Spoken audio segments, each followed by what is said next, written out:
नमस्कार दोस्तों, मैं गव्य से डॉक्टर एस के मेहता आज आप लोगों के बारे में एक ऐसी चर्चा का विषय करना चाह रहा हूं जो आप लोग सोचने पर मजबूर हो जाएं कि आपको बीमार डॉक्टर बना रहा है या आप खुद से बीमार हो रहे हैं। यानी कि जो डॉक्टर के पास आप जाके कहते हैं कि डॉक्टर साहब, वैद्य जी, हमें ठीक कर दीजिए, हमें गारंटी लेते हैं ठीक करने के लिए। आप गारंटी लीजिए कि आपके पास कैपेसिटी है ठीक करने के लिए, आपके पास औषधि है ठीक करने के लिए। लेकिन मैं कहता हूं कि आप ठीक ही नहीं होना चाहते हैं तो मैं कैसे ठीक कर सकता हूं।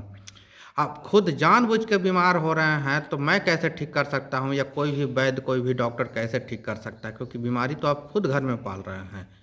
जानबूझ के वैसी चीज़ों का सेवन कर रहे हैं जिससे नुकसान होता है, शरीर को परेशानी होती है, और बाद में जब पूरी तरह से जकड़ जाता है बीमारी में तो बाद में डॉक्टर के पास जा कर के भर्ती हो जाता है, एडमिट हो जाता है कि अब हमको बचा लीजिए।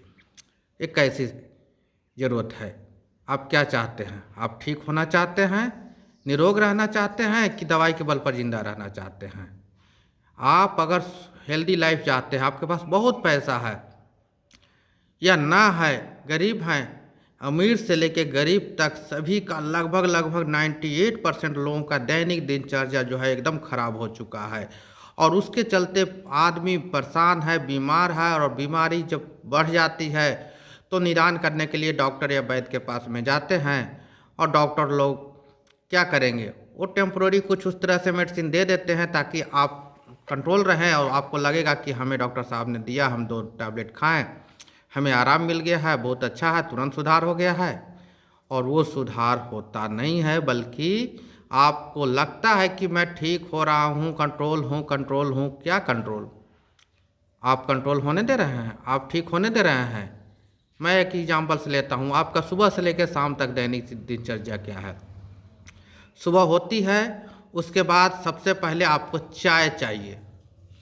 सुबह उठते ही चाय चाहिए। सुबह का समय कफ का समय होता है, और उस वक्त आपको कफ के लिए जो है कि चाय नहीं बल्कि छाछ चाहिए, मट्ठा।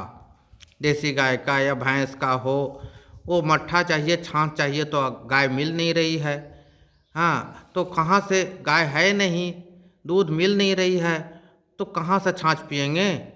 और छाछ ना भी पिएंगे तो उसके अल्टरनेट अगर आपके पास में जो है वो नहीं करके आपको सुबह सुबह चाय चाहिए।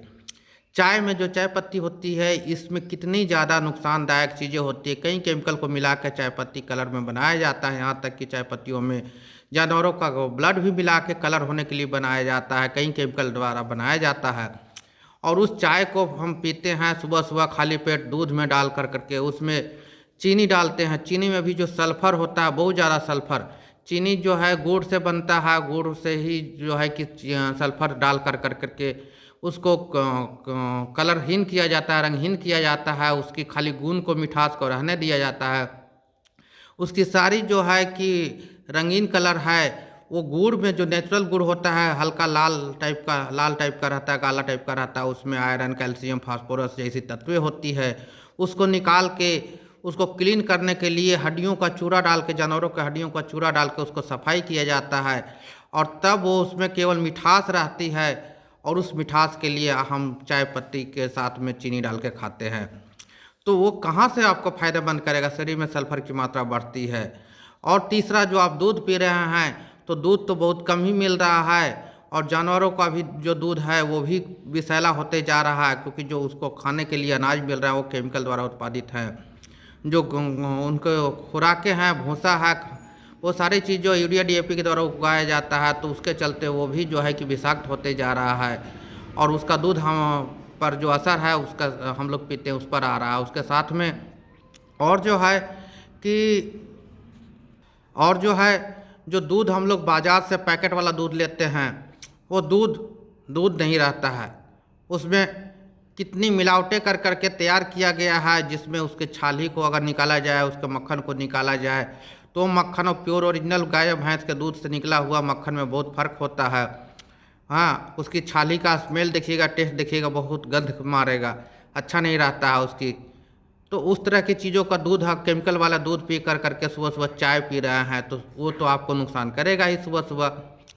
और उसके जगह पर अगर फिर उसके बाद सुबह होता है, तो गांव देहातों में जो है कि अभी भी मतलब कि अपना घर का खाना जो खा रहे हैं, लेकिन कुछ शहरें जहाँ हैं शहरी टाइप का हो गया है। वहाँ पर लोग सुबह उठते ही घर में खाना नहीं खा करके जाकर बाज़ार से खाना खाते हैं। वहाँ पर इडली डोसा जो भी है उसको खाते हैं, तो वो भी नुकसान करता है। पूड़ी जलेबी, तो कहाँ पर क्या चीज़ का इस्तेमाल हो रहा है। सुबह सुबह अगर डोसा खा रहे हैं तो वो प्योर ऑयल कौन सा डाला जा रहा है उसमें, तो वो फ्राई किया हुआ ज़्यादा तला भुना खाएंगे, आपके शरीर को पित्त बढ़ेगा। सुबह में पित्त बढ़ा हुआ रहता है सो के उठने के बाद, तो पित्त को ख़त्म करने के लिए आपको कफ बढ़ाने वाली चीज़ें चाहिए। तो वहाँ पर अगर इडली खाते हैं तो आपके शरीर को अच्छा लगेगा। शरीर को पानी की ज़्यादा ज़रूरत होती है, क्योंकि हमारा शरीर जो है एक पृथ्वी के जैसा है। पूरे पृथ्वी पर जो तो 2/3 जो है जल है और 1/3 पर भी भूमि है। तो इसी हमारे शरीर में भी भूमि तत्व 1/3 है और जल तत्व जो 2/3 है। तो उस 2/3 जल को हमारा शरीर में मेंटेन करने के लिए पानी वाली चीज़ें, जिस भोजन में सबसे ज़्यादा पानी की मात्रा हो, उस चीज़ों को खाएंगे तो ज़्यादा फायदा होगा। ऐसा नहीं कि हम डेली के डेली इडली की जगह पर हम अगर खा रहे हैं डोसा खा रहे हैं और डोसा खा के पानी पी ले रहे हैं ऊपर से, तो जल बढ़ जा रहा है। वैसा नहीं, क्योंकि वो फ्राई हो गया, तेल डाला गया। वो कौन सा तेल डाला गया है, रिफाइंड तेल है, पाम ऑयल से बना हुआ है या पाम ऑयल है, वो तेलें हमारे शरीर को बहुत ज़्यादा नुकसान करती है। लेकिन इडली खाते हैं तो पानी से वाष्प से ही अगर जो है कि बनता है, तो उस तरह की चीज़ें आप खाएंगे इडली सांभर तो ज़्यादा फायदेमंद होगा। यानी कि चावल खा रहे हैं तो चावल बहुत अच्छा है शरीर के लिए। जो चावल रावा से बनता है, ये जो भी रावा से इडली डोसा बनता है, तो उस तरह के चीज़ों को आप अगर खा करके आप करते हैं तो ज़्यादा फायदेमंद होगा।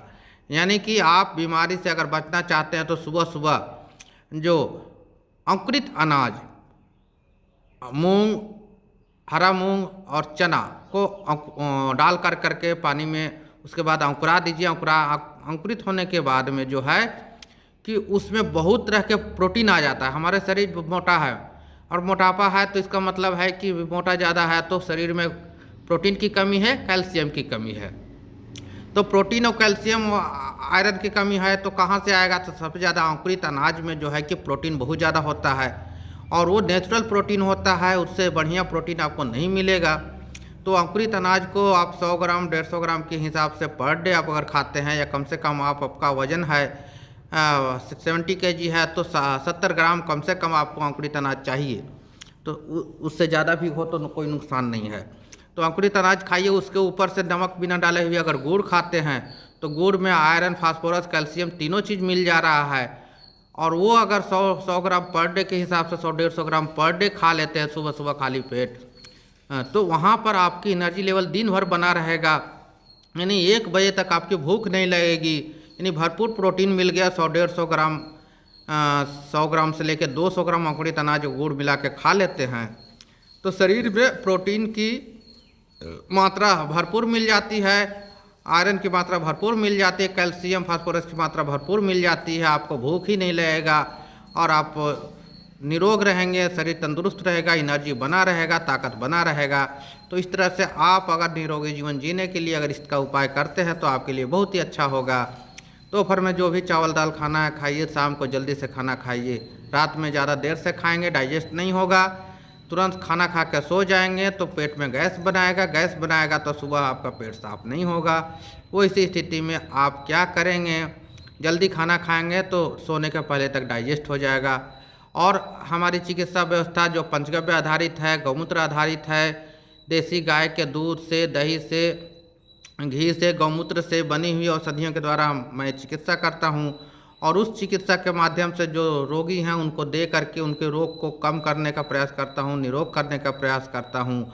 और उसके साथ में जो एडवाइस है, सलाह है, क्या खाना है नहीं खाना, उसको अगर आप फॉलो करते हैं तो आपको बहुत हद तक रोग की निरोग रहने में सफलता मिलेगी। केवल अगर मेडिसिन खा के सोचेंगे कि मैं ठीक हो जाऊंगा तो नहीं होगा। आपको परहेज का पालन करना है, क्योंकि शरीर आपका है, आप ही उसको जानेंगे कि क्या खाना है नहीं खाना है।